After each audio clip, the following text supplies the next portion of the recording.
Sveiks, te atkal Gunariks. Un šodien mums ir leģendārā Most Wanted Toyota.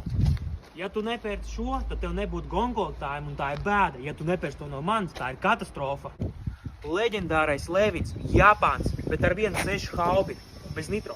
Japāņu motors, tas nozīmē, ka slepenais tēvots ir kopā ar tevi pie apdzīšanas. Auto stūra atrodas labajā pusē. Tas nozīmē, ka parkojoties ielas malā, te uzreiz pie kājas atrodas trotuārs. Ideāls risinājums lietusgājas laikā.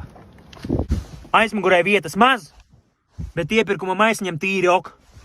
Pāris auto detaļas ir izveidotas no karbona. Tas nozīmē, ka auto ir super viegls, un tu vari mierīgi resnēt un nesatraukties, ka auto taisnītē nevilks. Auto ir papildus spoguļi, un tas nozīmē, ka tava draudzene pa ceļam uz darbu varēs normāli krāsoties. Monitors izskatās it kā domāts priekš CSDD, bet īstenībā tu tur vari pieslēgt pleisi vai skatīties kādu TV pārraidi.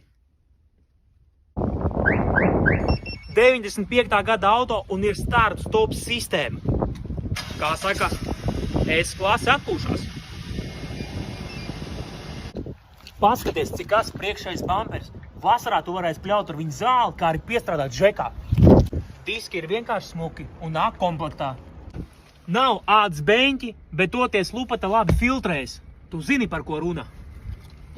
Liels izpūtējs, tā kā vecgada vakarā no tā varēs šaut petardi, jo turās droši.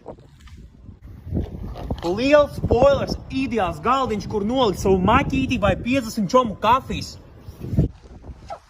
Priekšā IP kamera, tas nozīmē, ka viņa pati sev ir apsargs.